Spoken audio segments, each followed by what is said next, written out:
Well, hello, welcome again to our reading of the Greek New Testament, and I've been reading through the Epistle to the Hebrews up to chapter 11 up to verse 13. Katapistin apethenon hutoi pantes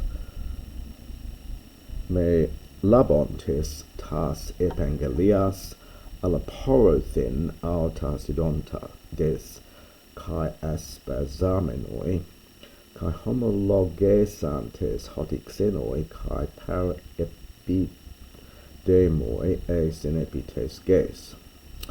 So, by faith, or perhaps in the faith, all of these died, apethenon, not having taken the promises, but idontes, having seen them. So this is feminine agreeing with the plural, agreeing with evangelias. Porothen is that poro meaning afar and then from afar. So having seen them from afar and having perhaps greeted them, perhaps almost taking delight in them, and having agreed, or perhaps having confessed or agreed that they are xenoi, foreigners, and parepidemoi.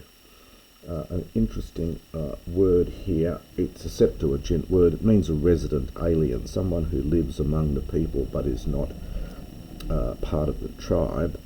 So that they are strangers and perhaps resident aliens, epites ges, upon the earth. Hoiga toialta legontes ephanizousi hoti patrida et setusin. For those saying such things, phanizousi, they make it visible, they make it plain that epitsedzusin, this is just a stronger form from satio, they are seeking a fatherland. Kai amen ekanes emen monio on aphes ex ebesan akon an chiron anacampsi. And if they call to mind that place, now this is feminine, so in its I think it's that place. So and if indeed they make mention of that place from which they went out, they would have had opportunity and a campsite to return to it. So it's almost even if they make mention of the place from which they went out, they would have had opportunity to return. Nunde, now we get a men here, and there's the corresponding de, which this author uses very well and in a very classical way. But now, kretones oregontai, tutesti ep uraniu, dia uk ep iskunatai autus hotheos, theos epikleistai auton, he toi masen ga autois polin. So, but now this is from orego. There was an old verb, I think a me verb with idea of stretching. It's been regularized here. So now they were reaching out, they are reaching out, and it takes a genitive, for a greater one, to testin, that is, a heavenly one. So they are now reaching out. Now this actually is, it is ending, it's a genitive here, but I think it's two termination, so it is referring back to a land.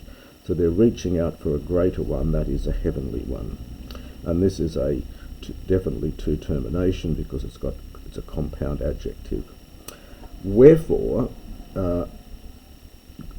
God is not ashamed of for them, or does not show shame in regard to them, to be called the God of them. So very clever use of theos twice here. So God is not ashamed to be called their God. Hetomus and gar autois polin, for he has prepared from hetoi masdo a city for them.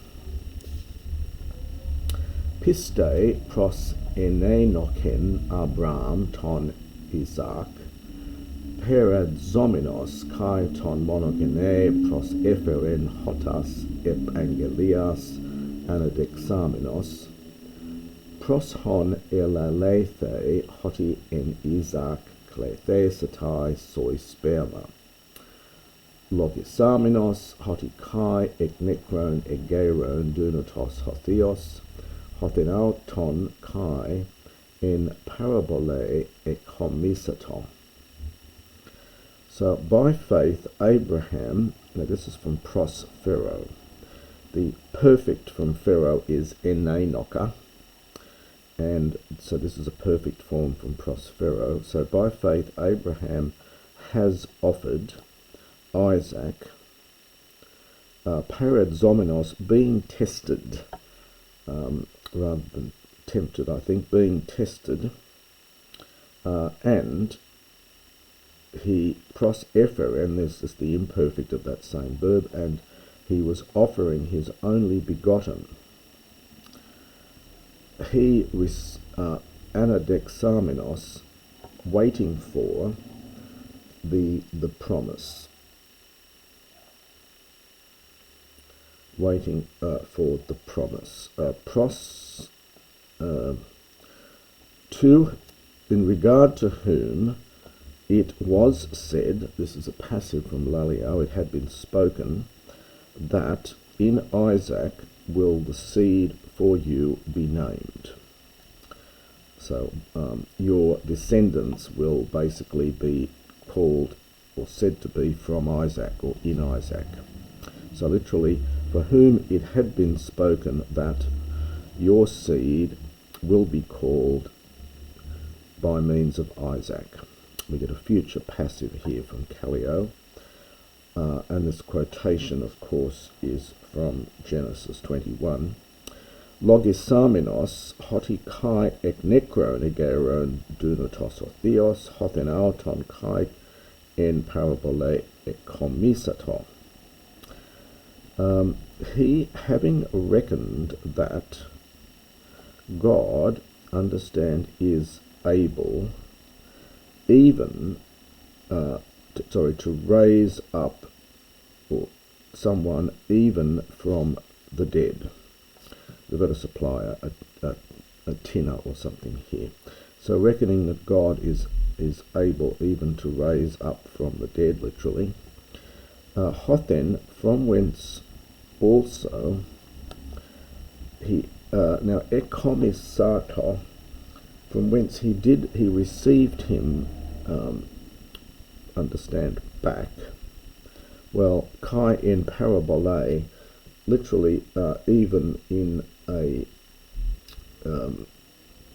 perhaps a roundabout way. It's our word for parable.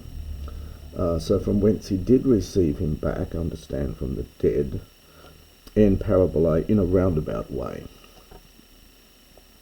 It's probably a nice way of translating the in parabole. Piste kai perimelonton eulogesin yasak ton Yaakov kai ton Esau. By faith also, now the subject here is Isaac. So Isaac, by faith also, regarding the things being about to happen, Isaac blessed Jacob and Esau. Piste Jacob apothnesgon hekaston ton huion Yosef eulogesen kai pros ekunesen epi to akrontes rabdu autu. By faith Jacob, having died, or perhaps as he was dying, it's a present participle, he blessed each of the sons of Joseph, and he, now this is a very funny expression here, The original is from Genesis 47:31, and it says literally he worshipped on the top of his staff. Now the Hebrew original, instead of staff here, it has on the top of the bed. This appears to have been misunderstood by the translator of the Septuagint, and so you get an example there of perhaps a mistranslation in the Septuagint that's then taken over into the New Testament. One is best to consult commentaries on this. I can just only translate what's here. So it's literally he worshipped, or perhaps he bowed himself on the top of his staff. Rhabdos is a feminine second declension now. Piste Yosef teleuton perites ex odu ton huion Israel emenue sen kai peri ton ostion autu en etelato.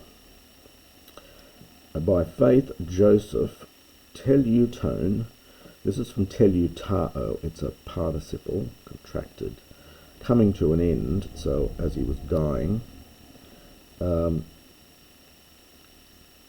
made mention regarding the exodus, the going out of the sons of Israel, and he gave orders from En Telemai regarding his own bones. His bones. This is one of these osteun, I think it is, in the nominative. So this is the genitive here, regarding his own bones.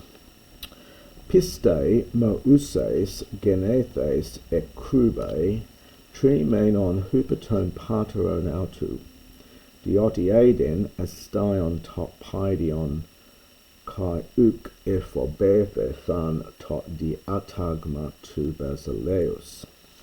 So by faith Moses, having been born from genao is the verb, this is an aorist passive. He was hidden.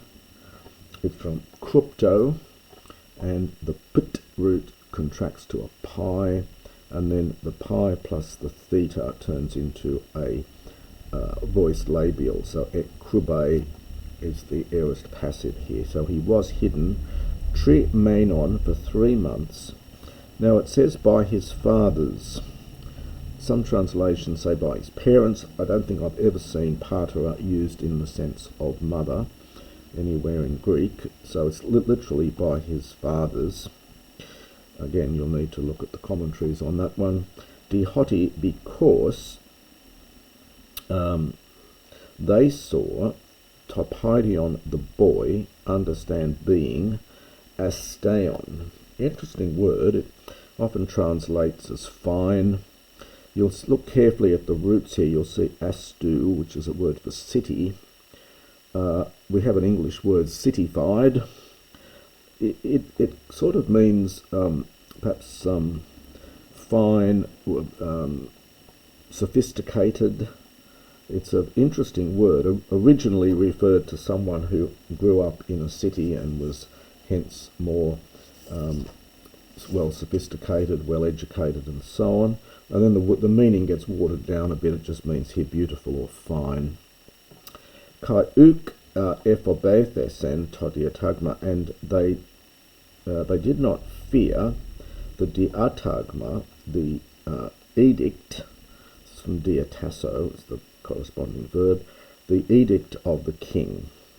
Piste mauses megas genomenos aonesatot legestai Vios tugatros pharao malon helomenos sun kaku kestai tolau tuthiu a proskiron ekain hamatias apolausin. So by faith Moses, literally having become big, so when he grew up, this is from Nehemiah, he denied, or perhaps he refused, legesthai, to be spoken of as the Huios, the son of the daughter of Pharaoh. Helomenos, this is the aorist participle from hiereo. The aorist is halon, and the stem is, unaugmented stem is hel. So this is the aorist participle, having, and in the middle, hieretomized choose. So he chose rather. Now this is a very extremely, in fact, I think this word only occurs here in all of Greek. The roots of it you can see here. You get sun, you've got the kak root, and you've got echo. And so it means to endure or to have a bad thing with others. So to endure hardship with. So rather, having chosen to endure hardship with the people of God, than to have proskairon, well, it means for a time or for a season, hence temporary. Apolausis is pleasure. So to have a temporary pleasure of sin, hamartias. Merdzona, Pluton, hegesamenos ton aiguptu doseron ton oneidismon tu Christu. Now, regarding or thinking, this is that use of hegemai, to thinking, that regarding the reproach oneidismon of the Messiah, understand to be a greater wealth, and then we get, after this comparative, we get a genitive of comparison, a greater wealth than the treasures of Egypt, from thesaurus. We get our word thesaurus, of course, from there's a treasure trove of words. Thesaurus is just a treasure. Apoblepein ga esten mistapodosian. We had that word before, and we've had the corresponding first declension masculine noun as well. So it's for he saw, perhaps he looked from afar at the reward.